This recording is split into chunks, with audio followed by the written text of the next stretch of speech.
Facebook has announced it'll be changing its name to Meta after a series of PR nightmares. The social networking site has been criticized for failing to control misinformation on the site. And according to thousands of pages of internal company documents released by a Facebook whistleblower last week, the network has been well aware of how its toxic business plan has endangered users for years. The documents revealed numerous disturbing things about the company, including its role in helping fuel the January 6th insurrection. Proof management knew its Instagram platform was harming younger users and showed how Facebook's complete lack of interest in monitoring how it's used outside the U.S. may have enabled terrorists and drug and sex traffickers. Mark Zuckerberg, the co-creator and CEO of Facebook, pushed back on the documents, claiming they were misleading. Good faith criticism helps us get better. But my view is that what we are seeing is a coordinated effort to selectively use leaked documents to paint a false picture of our company.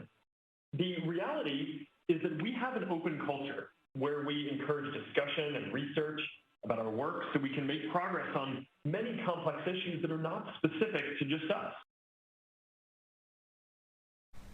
Joining me now to discuss all things Facebook is Bari Williams, former lead counsel over at Facebook. Good seeing you again, Bari. Thanks for coming back on. Thanks for having me. Now, you worked at Facebook for 2.5 years. What was your reaction when the documents were released and you heard the whistleblower's testimony on Capitol Hill? When I initially heard about the documents, my inclination was to believe them. And I do agree that for what it's worth, with Mark saying, yes, there is a culture to be open and ask questions. But the problem is not that you can't ask the questions. The issue is, what are the answers? And then once you have the answers, are you actually implementing solutions that work with those answers? So when I heard about the things that they had learned in their research, it didn't surprise me. And frankly, I thought these are probably accurate. Because if you go back even further, and it seemed like October was kind of a slow trickle month for them, where it was something every week. First, it was Instagram and teen girls, and it was body image issues, and how long do you stay on the site in terms of engagement? Then it was human trafficking. Then it was the Facebook papers. It was something every week. So, my mom always says, when it's everyone else, it's you. So you can't just have 5 things happen in a month and chalk it up to cherry picking. Can you back up some of the claims that were made by the whistleblower?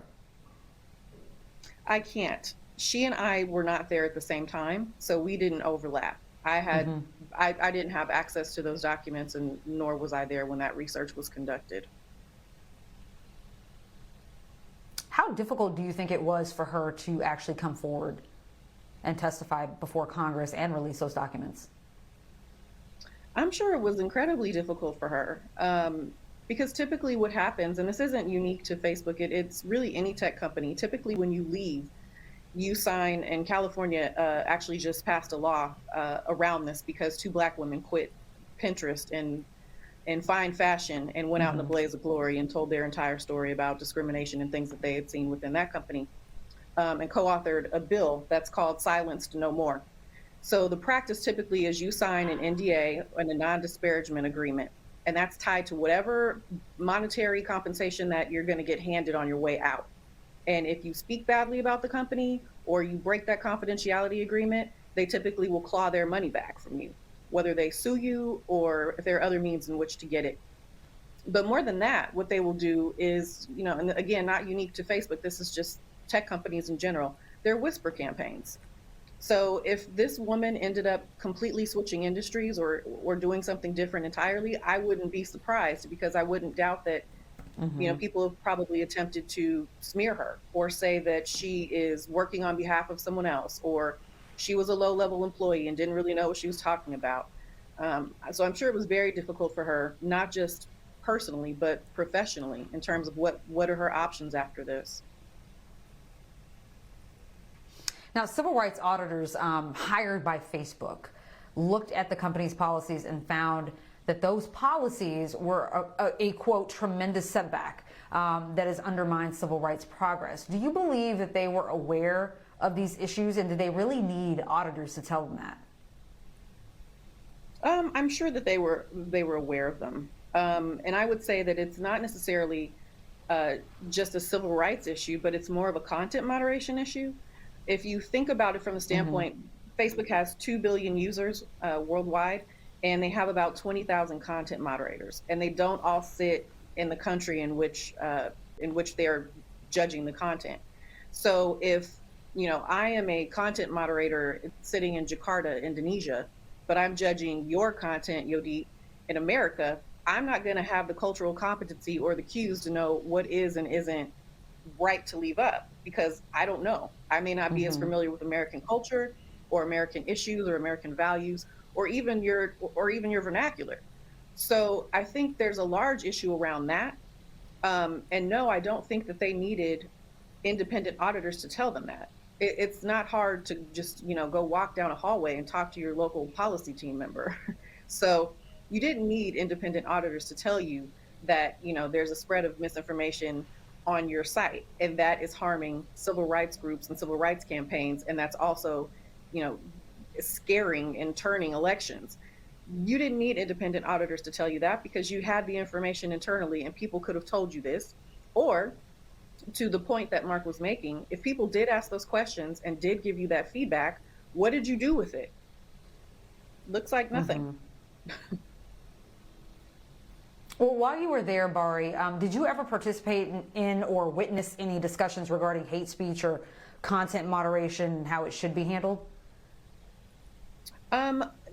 I would say in a very informal manner, because what I did, I worked on the legal team, but I jokingly called myself Black America's help desk, because people would send me messages, send me emails and say, help Bari, I'm in Facebook jail, which technically meant like they had some content that was taken down, usually mistakenly, because again, the people taking it down didn't have the cultural cues, and would take their stuff down. They would be banned for 7 days.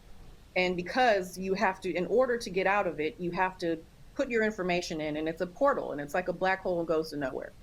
So if you have somebody that's on the inside, which I was doing, I would go and literally walk down a couple, floors and say, hey, can you help me with this? But that's few and far between. If you have 2 billion users, you can't scale that. So the problem is, yes, you definitely heard people talk about this often, but it's, it didn't necessarily just have to do with hate speech, but so much around the content moderation. And again, I think because people are not sitting in the jurisdictions that they're judging the content where it's coming from, they don't know if it's hate speech or not. But the ones that are American and the things that have been complained about internally, there was a whole thing last June where Black employees complained about leaving up a Trump post, particularly around how mail-in voting was illegal. Well, that's actually completely false. And the justification given for leaving it up was that, oh, well, our interpretation of it was that, he was saying that was his opinion. Like, no, that may be his opinion, but he is saying it as if it is a fact. And because he is saying it as if it's fact, people are going to believe that.